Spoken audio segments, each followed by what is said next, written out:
Hello friends, your most welcome my YouTube channel aviation जगत। तो दोस्तों, आज हम पढ़ने वाले हैं कि एयर फॉइल्स क्या होती है। अगर हम एरोडायनेमिक पढ़ रहे हैं और उसमें एयर फॉइल के बारे में ना पढ़ें तो फिर पूरा पढ़ना ही बेकार है। वैसे मैंने एक दिन पढ़ाया था एयरोफॉइल के बारे में, थोड़ा सा बताया था, लेकिन आज बताने थोड़ा डिटेल में बात करेंगे एयर फॉइल्स के बारे में।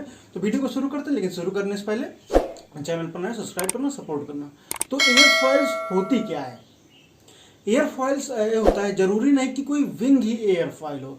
एयरक्राफ्ट का वो क्रॉस सेक्शनल एरिया जो कि लिफ्ट को प्रोड्यूस कर सकता हो, चाहे वो विंग हो जाए या फिर वो टेल सरफेस हो या फिर फ्यूजलाज हो, जितने भी सरफेस हो। क्योंकि जब एयरक्राफ्ट को बनाया जाता है ना, उसको कुछ इस तरीके से डिजाइन किया जाता है कि जितना सरफेस है सबका सब कुछ ना कुछ लिफ्ट प्रोड्यूस कर सके। सिर्फ ऐसा नहीं कि विंग ही लिफ्ट प्रोड्यूस करने में काम आता है। तो एयरक्राफ्ट का वो एरिया जो वो क्रॉस सेक्शनल एरिया जो कि लिफ्ट को प्रोड्यूस कर सकता है, उसको कहते हैं हम एयर फॉइल्स, उसको बोलते हैं एकदम आसान भाषा में। लिफ्ट कैसे प्रोड्यूस करता है मैंने बर्नौली थ्योरम में बताया था, लेकिन फिर भी यहाँ पर एक तेजी के साथ बता दे रहा हूँ। जो हो गया हमारा एक कैम्बर है, मान लीजिए पूरा हमारा विंग है। अब देखिएगा आप यहाँ पर आपको जो है यहाँ पर आसान भाषा में देखिएगा, एयर यहाँ से आ रही है और एयर यहाँ पर निकलना है। जितना अमाउंट में इधर गई और जितना आ रही है, जितने अमाउंट में उतने अमाउंट में एयर इधर जो है निकलेगी। अब मान लीजिए कुछ एयर तो नीचे से जाएंगी और कुछ एयर ऊपर से जाएंगी। ऐसे तो है नहीं कि सब ऊपर से चले जाएगी फिर सब नीचे से जाएगी। कुछ को ऊपर से जाना है, कुछ को नीचे से जाना है। चलिए आप खुद को लीजिए, अगर आपको इस रास्ते से यहाँ पर पहुंचना है और किसी को इस रास्ते से बोल दिया जाए यहाँ तक पहुंचना है, तो कौन और सेम टाइम पे पहुंचना है, ऐसा नहीं कि टाइम डिफरेंस हो, तो कौन क्या कर रहेगा? तो आप बोलेंगे साफ साफ कि इधर वाले को वेलोसिटी बढ़ा देनी पड़ेगी, क्योंकि इधर का एरिया देखिए कुछ ज़्यादा है। तो वेलोसिटी जब तेजी से बढ़ाएंगे तो वहाँ पर पहुंचेगा उसी टाइम में, और ये जो है थोड़ा आराम से भी आएगा तब भी पहुंच जाएगा। तो इन रिस्पेक्ट इसके नीचे वाले के रिस्पेक्ट में ऊपर वाले की वेलोसिटी क्या हो गई, ज़्यादा हो गई। और जैसे वेलोसिटी ज़्यादा होती है तो मैंने बताया था एक दिन, पीवी इक्वल टू कॉन्स्टेंट होता है, ये होता है बर्नौली की लॉ से। तो वेलोसिटी बढ़ते ही जो है हमारा प्रेशर कम हो जाता है, और प्रेशर जैसे ही कम हुआ ऊपर का देखिए प्रेशर कम हो जाता है, और नीचे का प्रेशर जो है ज़्यादा हो जाता है उसके रिस्पेक्ट में, क्योंकि यहाँ की वेलोसिटी तो कम है, इसके रिस्पेक्ट में वेलोसिटी यहाँ पर कम है, लेकिन यहाँ पर प्रेशर बढ़ जाएगा इसके एज ए बर्नौली थ्योरम के अकॉर्डिंग। तो जैसे यहाँ का प्रेशर नीचे का बढ़ा तो फोर्स लेके लगने लगता है, और इतना ज़्यादा फोर्स हो जाता है कुछ टाइम बाद कि वो प्लेन को लिफ्ट प्रोवाइड करने में एबल हो जाता है।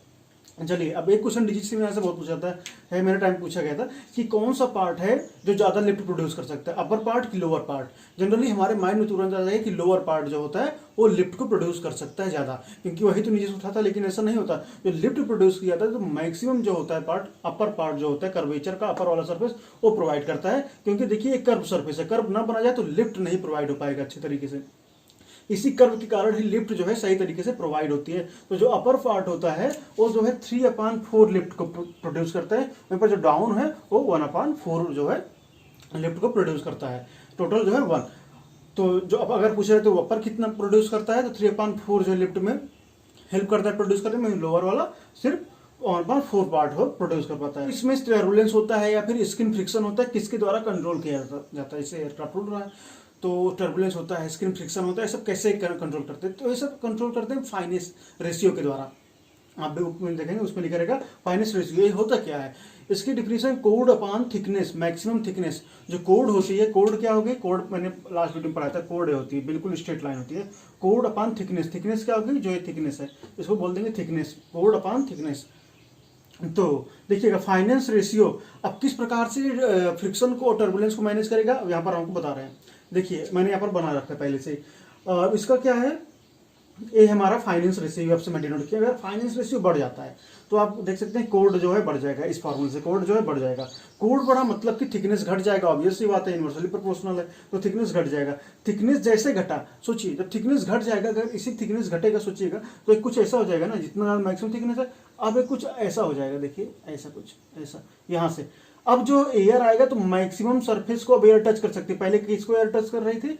जो है तुरंत आकर तेजी से इसको टच कर पा रही थी इधर पर और इधर से इसे होकर निकल जा रही थी एयर। यहाँ पर कुछ सरफेस को तो कम सही तरीके से टच कर पा रहे थे। लेकिन जब बिल्कुल ही फ्लैट हो जाएगा, बिल्कुल इस तरीके से हो जाएगा, इसकी थिकनेस जो है कम हो जाएगी, तो सोचिए कि एयर जो है मैक्सिमम पार्ट को टच करके निकलेगी और उतनी ही स्पीड से, क्योंकि यहाँ पर स्पीड कम ज़्यादा होती रहती है जब इसको ऊपर उठा हुआ रहता है, कर्व रहता है। जब थिकनेस ज़्यादा रहती है, थिकनेस कम होते ही एयर जो है पूरे पार्ट को टच करके निकलेगी। तो इस कंडीशन में क्या होगा? इस कंडीशन में होगा कि फ्रिक्शन जो है बढ़ जाता है, फ्रिक्शन जो है पूरे पार्ट पे लगेगा उतना ही तेजी के साथ, तो फ्रिक्शन इस कंडीशन में बढ़ जाता है। तो फाइनेंस रेशियो क्या हो गया? अगर फाइनेंस रेशियो हमारा ज़्यादा होता है तो हमारा फ्रिक्शन भी बढ़ जाता है। अगर फाइनेंस रेशियो कम हो, देखिए फाइनेंस रेशियो ज़्यादा होने का भी नुकसान होता है, कम भी होने का भी नुकसान होता है, दोनों का नुकसान है। इसलिए जो विंग बनाया जाता है ना, मिडिल में बनाया जाता है फाइनेंस रेशियो को देख करके। अब देखिए फाइनेंस रेशियो कम अगर हो गया तो ऐसी कंडीशन में क्या होता है, फाइनेंस रेशियो कम हुआ तो यहाँ पर देखिए कोड कम हो गया हमारा। कोड कम हुआ मतलब थिकनेस बढ़ गई। कोड मतलब कि ये लाइन जो है, अब ये लाइन ना वहाँ तक होकर के ये लाइन यहाँ तक ही हो गई।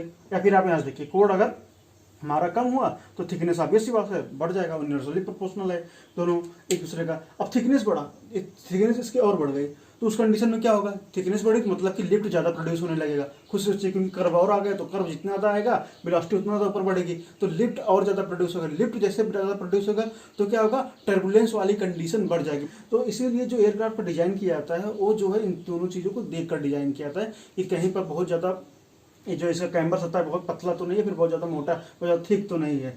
तो दोनों का ही अपना अपना नुकसान है और इसीलिए मिडिल में रखा जाता है। चलिए समझिए एस्पेक्ट रेशियो किसे कहते हैं। एस्पेक्ट रेशियो की डिफिनेशन होती है स्पैन अपान कोड। स्पैन क्या होता है, एक विंग के एक साइड से टिप को लेकर के दूसरे विंग के टिप तक की जो डिस्टेंस होती है उसको स्पैन कहते हैं। वहीं पर कोड बताइए आपको क्या होता है। तो जितना ज़्यादा एस्पेक्ट रेशियो बढ़ता है उतना ज़्यादा लिफ्ट बढ़ेगी। लिफ्ट कैसे बढ़ती है तो इसका फार्मूला होता है जो कि मैं नेक्स्ट वीडियो में तो बता ही दूंगा अपने क्या होता है, तो उसी अनुसार आप समझ जाएंगे कि एस्पेक्ट रेशियो बढ़ने से लिफ्ट कैसे बढ़ रही है। इसको मैं अगले पार्ट में डिफाइन करूंगा पूरा, क्योंकि उसमें आपको फार्मूला वगैरह सब कुछ बताना पड़ेगा तो आप समझ पाएंगे। इतना जानिए कि एस्पेक्ट रेशियो जैसे फार्मूला होता है स्पैन अपान कोड। स्पैन का क्या मतलब है, जितना ज़्यादा उसका एरिया होगा, आप ऐसे समझिए जितना ज़्यादा एरिया है तो उसी अनुसार जो है लिफ्ट भी ज़्यादा प्रोड्यूस कर सकता है। तो दोस्तों बस आज के लिए इतना ही, मिलेंगे अपने नेक्स्ट वीडियो में, वहाँ पर और सारी बात करेंगे इस बार एरोडायनामिक के बारे में। तो चैनल को सब्सक्राइब किया अभी तक सब्सक्राइब कर लेना और सपोर्ट करिए। Thank you friends for watching.